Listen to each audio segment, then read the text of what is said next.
No. You know, give me a curling iron up the hoo-ha any day. Please. But don't run and shit. I'm sorry.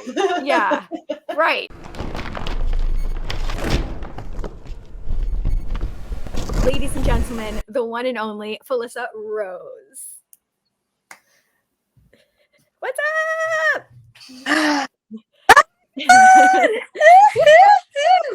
Woohoo! How's it going? Glamorous. Oh, Hi, thank you. Thanks for having me. Yes, it is such an honor. I'm glad we finally got to make this happen. This is exciting. We are so excited. Danica, why don't you want to start? Well, I have to start with the fact that you've got what appears to be one of the most tremendous record collections behind you. So I have to ask, first of all, what is your favorite album on that wall? There's actually one album that's right here. I love Sparks. There's a documentary out about them.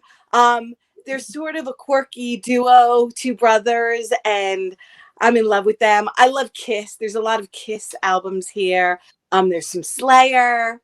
There's just a lot of fun, exciting rock and metal. This is my husband's love, so I'm just here by virtue of of admiring him and his music work. Well, I know you also mentioned that you are in front of the records because you have a dog or dogs, was it? So what can you tell us about your furry friends? Okay, I am a huge animal lover. I have lizards, I have dogs, I have 3 kids. They have friends over. My 2 beautiful puppies are Cosmo and Sugar, the loves of my rescued them, and they're panting at the door, but life would not be the same without them. They're the greatest joys in my world, honestly. That's amazing. Yeah. So you have rescue animals. I know Danica does as well.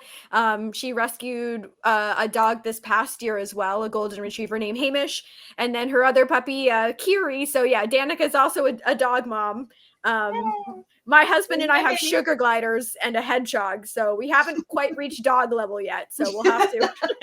That's so cool. I met my first hedgehog at Traders Village in San Antonio like 2 weeks ago, and I was flipping. Cutest thing in the world. They are cute, but our hedgehog is a very independent man. Like he lives for himself, and you can feed him and stuff, but he's like, girl, I have this wheel to run on, just maybe leave me alone. Yeah, he's an independent man. Oh, Vlad. Yeah, we love him. Feed me and I'm good. Yeah, no. Same with me. Feed me and I'm good. That's what I live by. Okay, so we also wanted to start by saying we know that you are in the upcoming Terrifier 2. And we wanted to ask about your experience working with, of course, the fabulous Damian Lee and, of course, David Howard Thornton, Lauren Rivera. This cast is tremendous.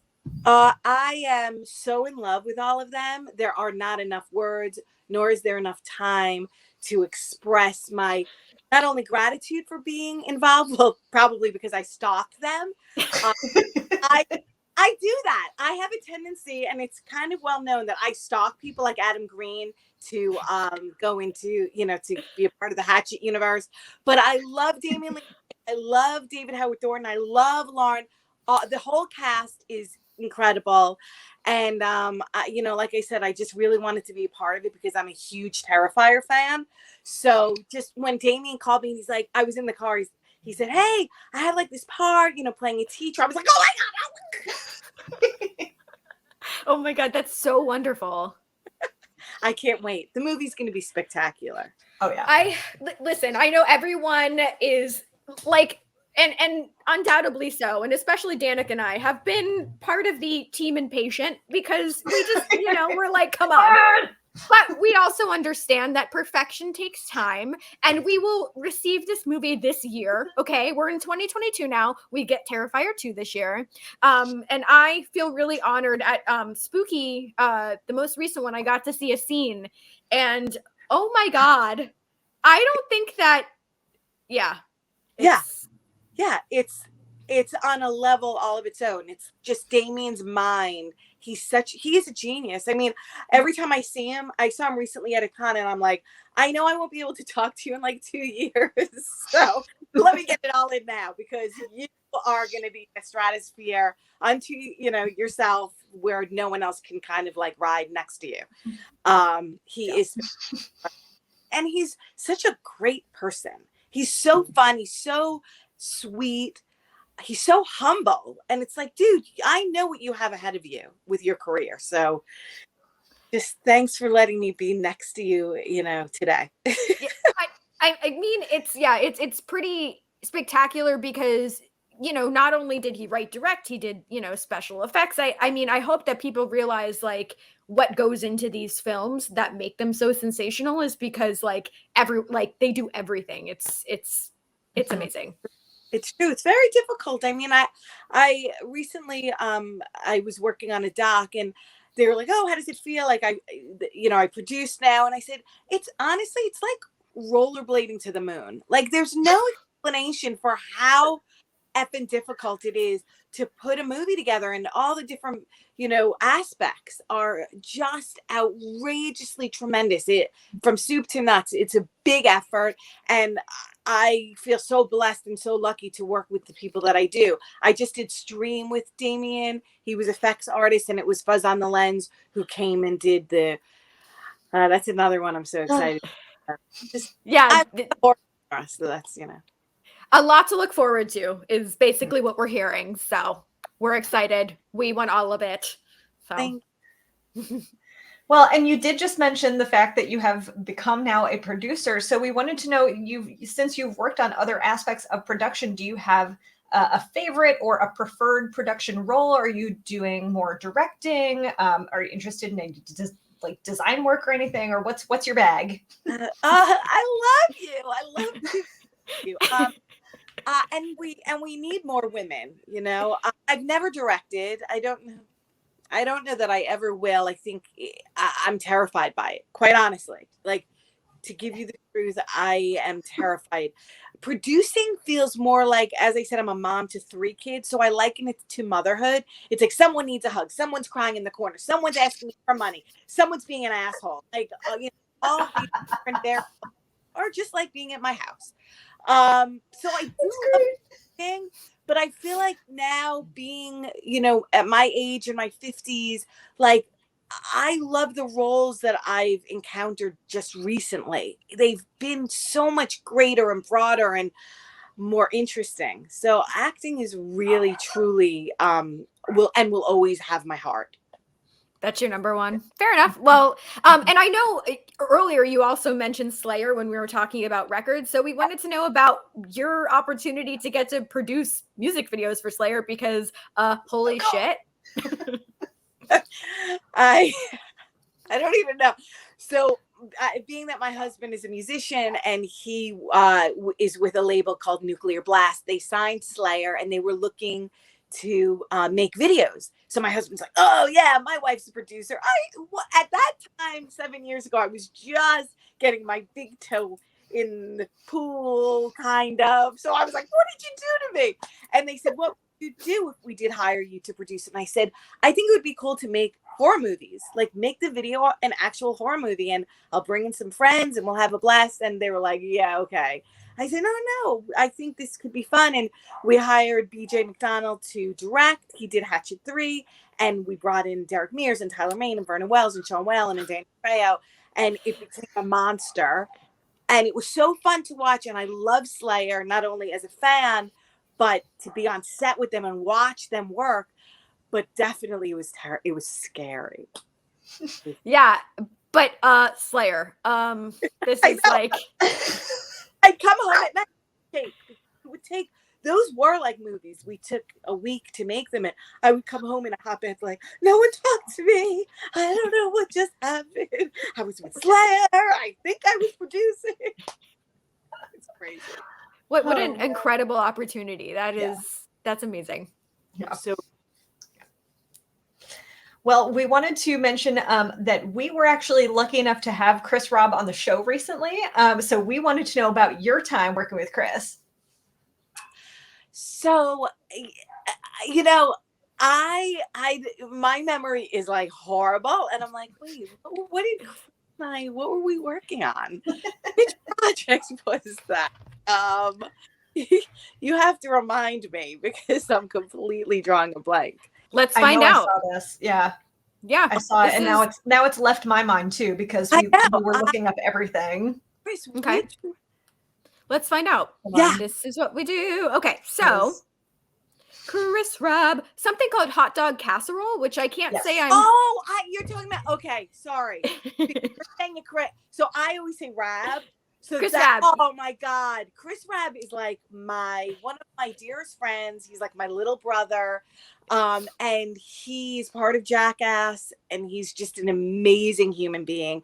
And so when I had my second child, like 14 years ago, he's like, "Hey, come like do this movie I'm going to direct," and it was called Hot Dog Casserole, and it was a wild adventure because a few of the Jackass guys were there, and I had a newborn. So I played the mom, and it was so fun. I would do anything for Chris. And we just teamed up like a couple of months ago. He directed my husband's new music video, and I produced it.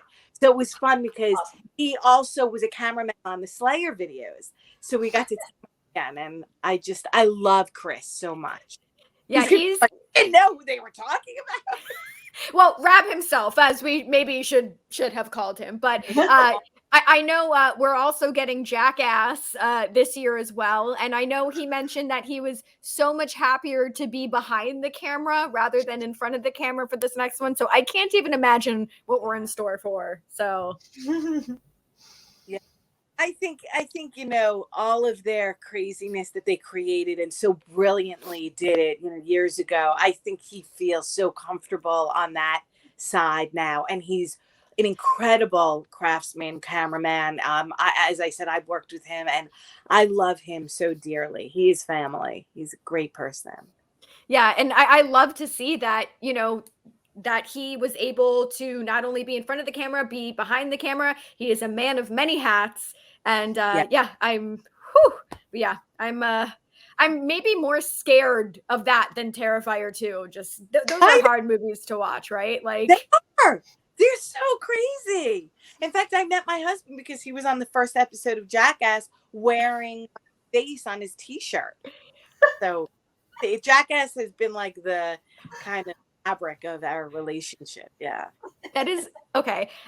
It's like I'm totally fine just watching someone get sawed in half upside down. Like that's just like a Tuesday. But the second that someone's like in a porta potty, I'm like uncomfortable. I know. Or running, and like I don't know if we can curse, but yes, running. You can running and shitting. I'm always like, ugh. Or they eat like they are on a treadmill, like bagging the sweat and eating. I'm like, I can't do that. No. Give me a curling iron up the hoo-ha any day. Please. But don't run and shit. I'm sorry. Yeah. Right. Seriously. Just what a life we live. But I love it. Just don't run and shit. Words of wisdom, guys. Okay. Another thing that you had mentioned earlier was you said you were working on a documentary, correct? And this is about Sleepaway Camp. What can you tell us about the documentary? Because I've seen a lot of stuff about it online. So I'm excited. It's called Angela, and it's an in-depth documentary about the entire Sleepaway Camp franchise from the first one through Return to Sleepaway Camp. And for me personally, it's emotional because that movie has been my entire existence. I'm actually in the process of writing a book. A publishing company just came to me, and we're writing the book on just what happened. Like, what was that? 13 years old, and it was my first audition, and God. I always say it's given me a life. So the documentary will certainly, speak with all of the casts and the directors. And I don't know, I think Sleepaway Camp is unusual because there's a lot of social commentary. And I do think for 1982, it spoke so much to things we're talking about now. So there's a lot. It's very in depth. And as I said, it runs the gamut from hilarious to emotional to socially aware, and hopefully it gives some insight, even just like the bullying aspect, gender identification, sexual orientation. It's so important for all of us to always communicate and open ourselves up. And I don't know, I think my biggest thing in life is and I talk to my kids 24/7 about it. They're so sick of me. It's like kindness is the most important thing. And I know I said to you earlier, but the one thing about doing horror conventions for me is the connection. I love people. I love people. I really wanted to be a counselor. I just love knowing what makes someone tick and talking to people. And I think if we like sort of emulated what happens at a convention in our world, we'd be so much greater. We'd embrace one another. There's no judgment. There's no anxiety. It's just pure love. Amen. And you said you love people, but people also love you. And I mean, it's the reason why everyone wants to meet you. And it's the reason why you're busy 52 weeks out of the year is, I mean, on top of being, obviously an icon, but you're just so kind. Like, holy shit. Like, how do you do it? Hi. You know what? The only thing I could say is like, it's like a weird thing. And I have no filter. So I'll just like tell you on a personal level, I lost my dad when I was 20. So I always say that there's always, in every experience we have in life, we learn, and it sucked. It was the worst thing. He was my best friend. He was my whole life. And I kept asking myself, like, why did this happen to me? Why did this happen to me? And my father was the most fun, a wild, hilarious person I ever met. And the only thing, and he was 42 when he passed away. Wow. The only thing I could take from it was live out loud now. Love everyone, live big. Don't take any of it seriously. Don't be mean. Don't be hateful. Really, like, we don't have time for that energy. That sucks. That's it. That's all I got. That's, right? Doesn't it make sense? No, it does. For that long physically. So I don't know. Do you be authentically you, and if people don't like it, they can get right on out of here. They do. That's okay. Like it's that's why there's so many of us. You'll find your tribe, you'll find your people, you'll find your friends. All good. Yeah, I mean, Baskin Robbins has 31 flavors for a reason, right? Let's go. Yeah. The only one that bothers me is ketchup flavored, but that's okay. I'm sure there's people. Do they have that? They Is that did. real? Yeah, Ew. they did. Sorry. I'm sure someone loves it. Yeah.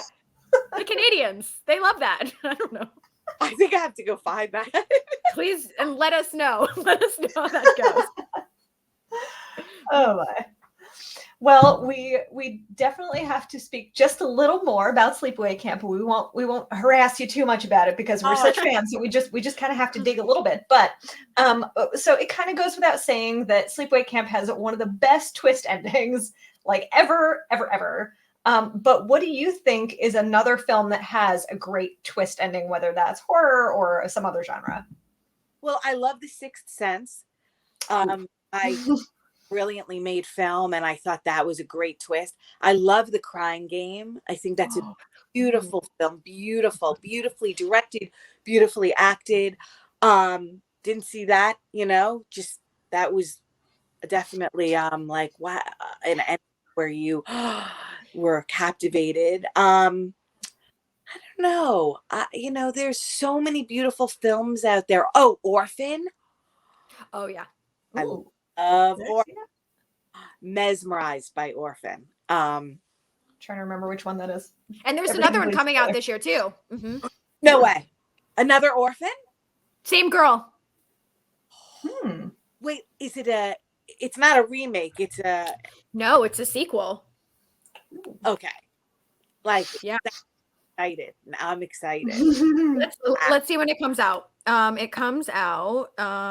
Sorry, don't mind me as I'm casually Googling things on my phone. Oh, excuse me. It's a prequel. It's called Orphan First Kill, and it comes out. Let's see. January 28th. Oh, soon. Yeah. You know what's funny? I constantly say, and I say it all the time at convention, I would love to see a prequel to Sleepaway Camp because I want to know what the story is with the family and the aunt and all the things that led to what we saw. That would be, yeah, because I mean, they really only kind of give us like a piece, you know what I mean? So that would be so interesting. Now, how do we do that? Who do we have to call?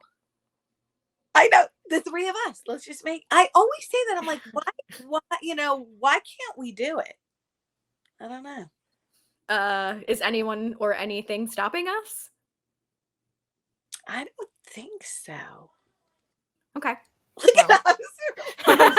Copyright. We'll deal with it later. Yeah, we're like, something is brewing. Okay, good to know. Well, I mean, out of curiosity, obviously, like you're so prolific within the horror genre.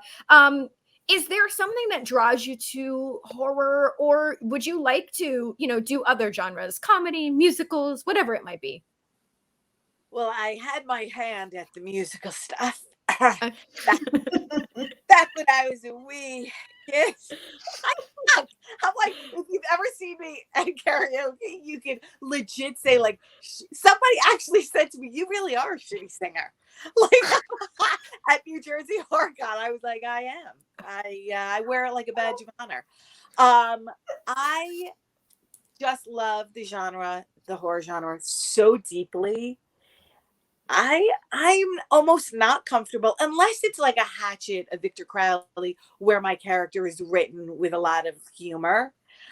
It's almost like I feel naked in other genres. Like I don't know that land. I don't know how to navigate the world. But the horror genre, and I love it so much because we exercise so much of our own emotions and deep thoughts, and it takes, we're on a roller coaster ride that's so fascinating. I can't think of anything better than watching a horror movie. No, it's true because it will get every single emotion. Like you will sweat, you will cry, you will lose sleep. I don't do that when I'm watching like a rom-com. I mean, those are fun too, but a rom-com. They don't have rom-com conventions, They do have Christmas cons. Those are I believe out there. But okay, so you did mention karaoke, so we have to know, what is your go-to karaoke song? With David Howard Thornton, we sing "Hit Me With Your Best Shot." Whenever you hit me, look at me trying. First of all, that was perfectly on key. Great tonality. I think you're underselling yourself here. So we love Pat Benatar too. So love, yeah, that's like my go-to. So, and probably because and I never know any words to any songs, so it's kind of easy. Like, yeah. Here are the words, read them off the screen. But okay, now I need to see a duet with you and Art the Clown. But I love that man. Good man. Yeah, he is another superstar that yep. Yeah. We'll all wait. Done. We also want to mention, so Tommy said that as a lifetime horror fan, he just watched Sleepaway Camp for the first time this weekend with his wife and daughter, which is pretty exciting. I'm sorry, Tommy. Is everybody okay? How old's your daughter? Right. That's so fun, though. Are you reading questions? Yeah, there's some that are in the comments, but most of them are just admiring you and saying how much they love you. So that was the... I'm so silly and goofy, but that, like, my heart explodes when, blown away by it all the time. They also said their daughter is 20 and she's just fine. So, amen. Good. Safe. Okay, let's see. Oh, go ahead, Danica. Sorry. All right. So wanted to pivot real quickly and ask you a little more about your podcast, Casualty Friday. First of all, brilliant name. But so tell us a little bit more about that. Obviously, it's with Kane Hodder, another beautiful, wonderful man who everyone adores, and Tiffany Shepis. So let's talk about it. I'm obsessed with both of them.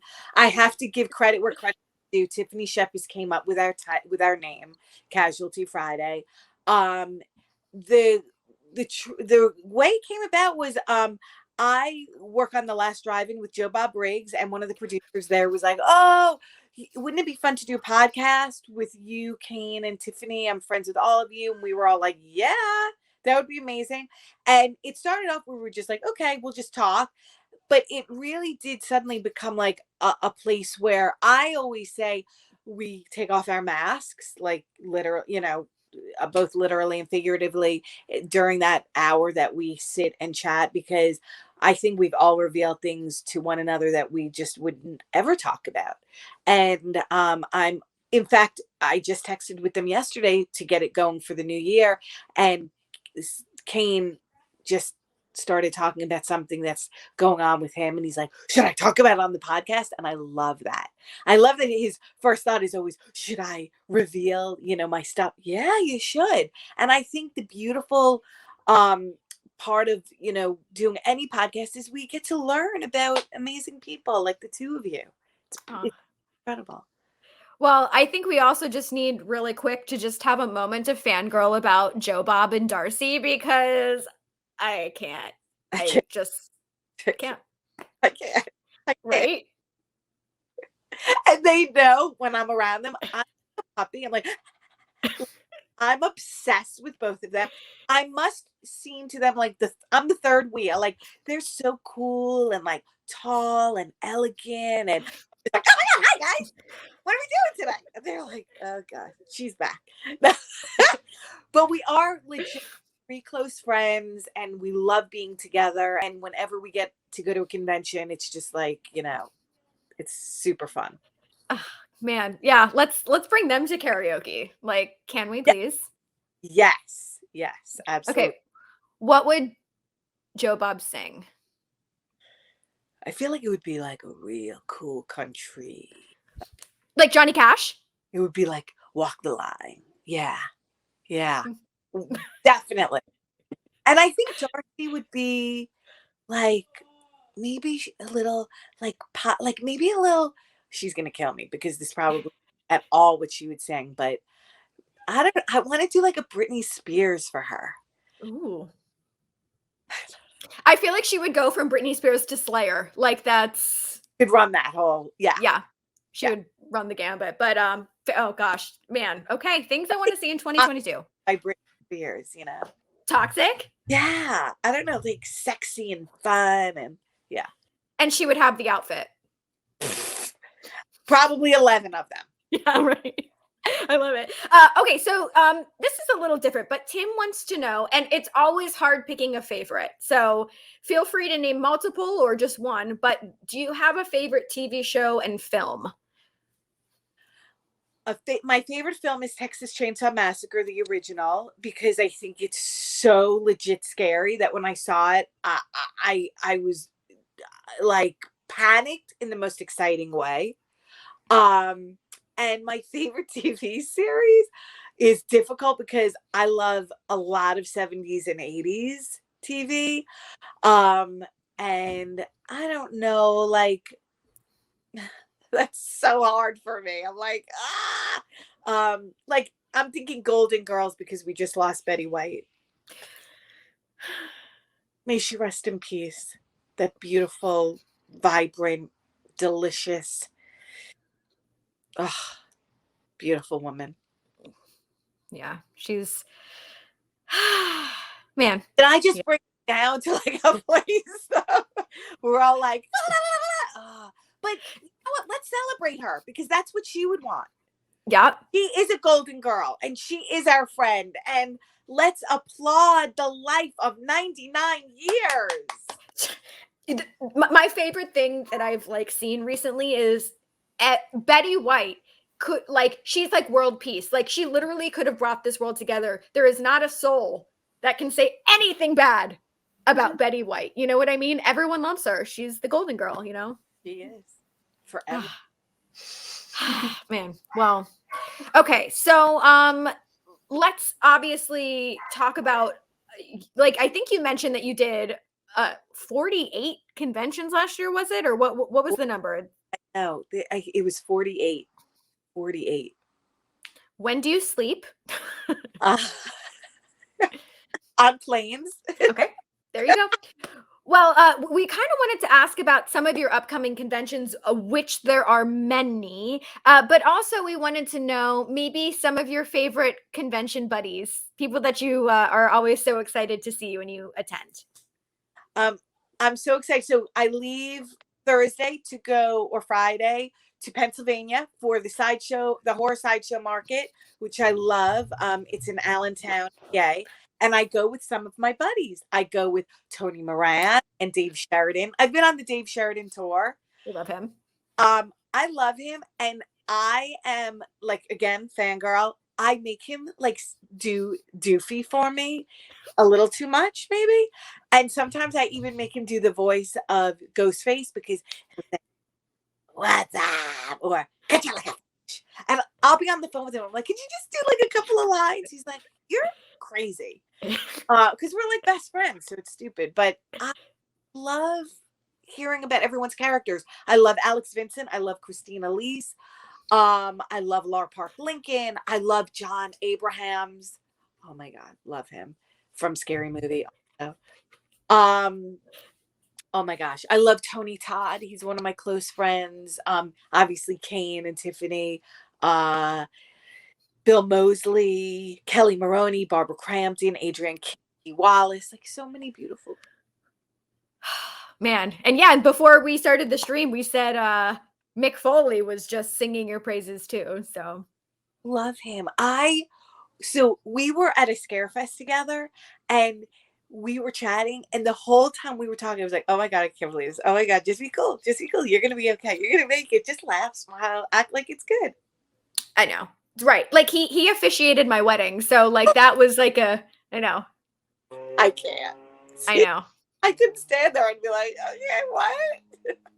But it's so funny because what you're saying is what like Danica and I experience like when we do these streams and at conventions. We're like, we're talking to Felissa Rose right now. Play it cool. Oh my God, we're so cool. We're so prepared. We have this all down. But like that constantly goes through my brain when we're doing these things. And I'll like look over and I'm like, this isn't how is this my life? Like it's so bizarre. The two of you are so awesome. Thanks for doing what you do. Thanks for having us. Like, I'm so grateful. Thank you. Well, we couldn't have done this without you, obviously. So thank you back. Well, I feel like, Danica, what do you think? We should go to the game? Yes, I've been muting myself because, of course, one of my dogs is losing his mind in the other room. So I'm just like, all right, stop it. Maybe right now he seems fine. So let's kick it off to the game. Yes. Well, real quick, Vincent wants to know, who would be your favorite guest to see at a convention that you would fan out over? Ooh, I fangirl over everybody.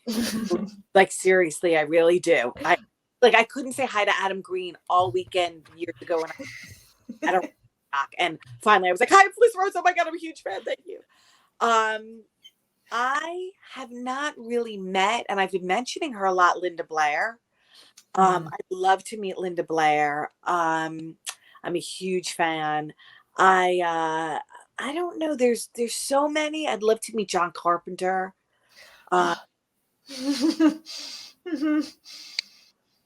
Just so many. So yeah. many.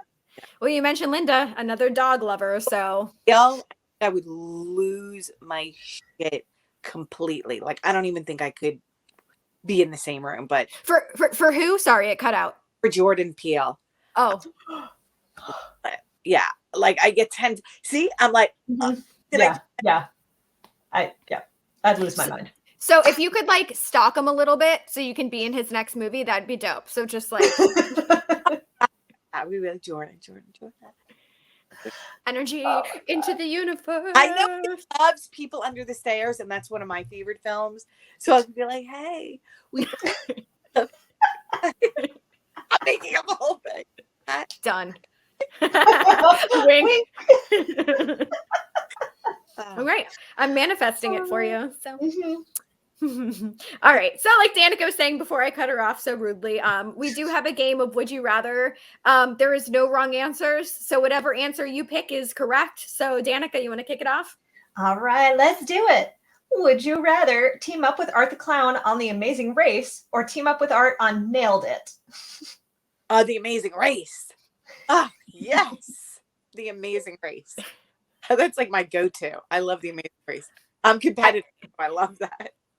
But can you imagine like Art being on that show with you? Yeah. Like just That would be so I much could fun. actually. We're both like this. We're both mad again. So we'd be like, you gotta run, you gotta go there. No, I said over there. and you like I especially Art, I feel like would be mutilating the opponent. So Yeah, so you'd win. No, and I'd be like, all right, kill them, David. crazy. All right. Here's the next one. Would you rather open your own summer camp or open a history of horror museum? Ooh, a summer camp. I'm comfortable there. It's where I feel good. Okay.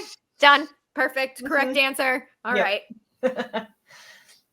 All right. Would you rather produce a music video for Fozzie or produce a music video for LA Guns? I'd have to say LA Guns. They're my friends. I worked with them and I love them. Love them.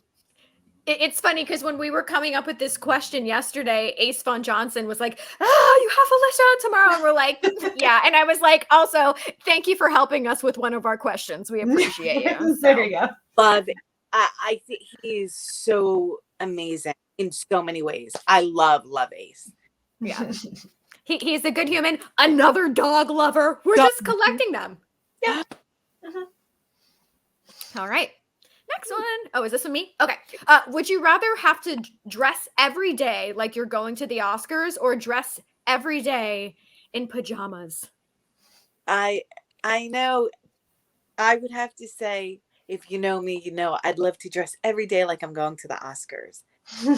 I think it's just in line with I want everything to be big and wild and beautiful and glamorous and crazy, and so yeah, pajamas just make me feel tired. Fair enough. Fair enough. All right, next one. All right. Would you rather summon Bloody Mary or summon Beetlejuice? Oh, summon Beetlejuice. Baby. Yes, Beetlejuice all the way. Yes. 2 more times. Yeah, Beetlejuice.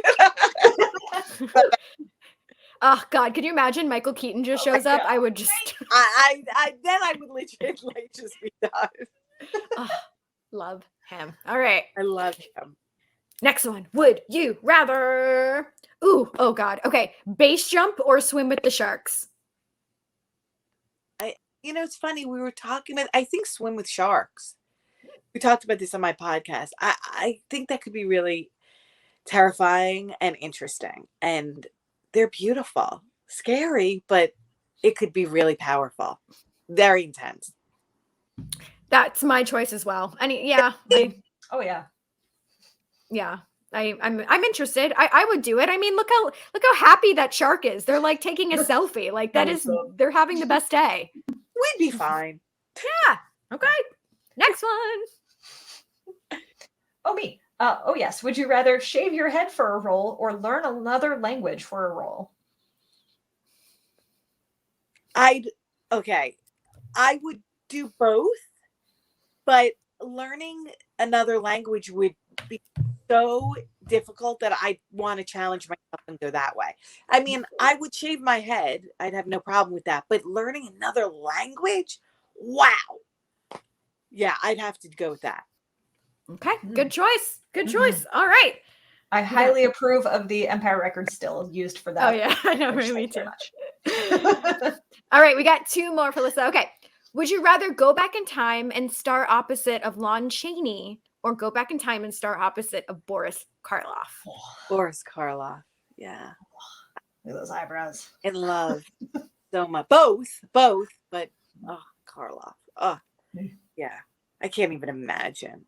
But I'll try. Okay. I'm He's imagining. awesome, by the way.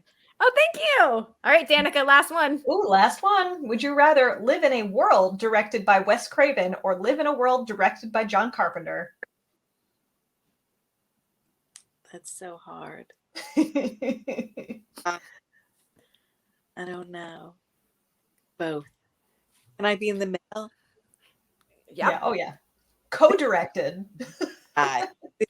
This is my one where I say I love you both. A mulligan, I think they said. No, is that a do-over? You can have, yeah, both. Both it is. So like maybe until noon, it's Wes, and then yes. Okay. Love it. Yeah. Aw. Perfect. Well, that was our game. And fun game. Thank you. Well, before we do wrap this, okay, someone wants to know about filming Bloody Summer Camp.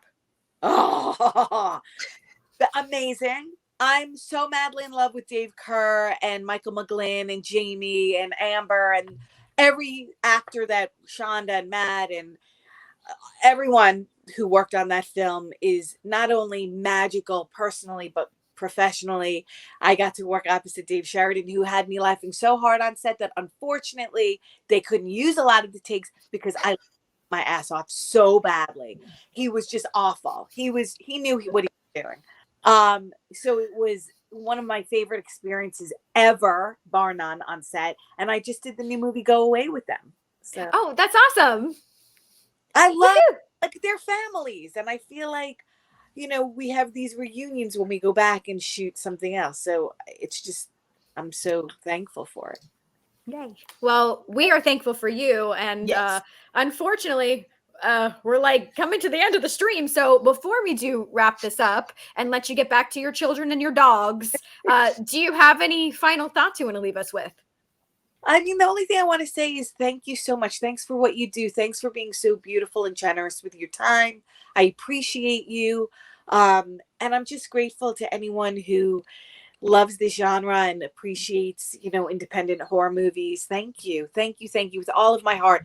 There will never be enough time in my life for me to say thank you enough, because every day I walk in a cloud and I feel super grateful.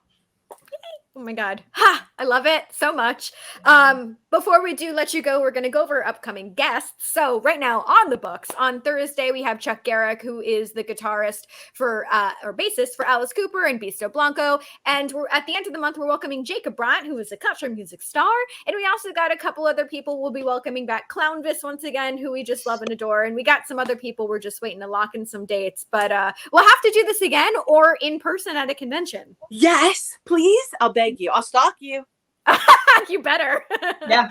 We'll stalk I wish you back. would. I know. Stalk me, please. Oh my God. What an honor. Thank you.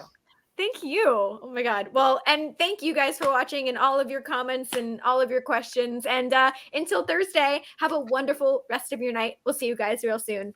Bye.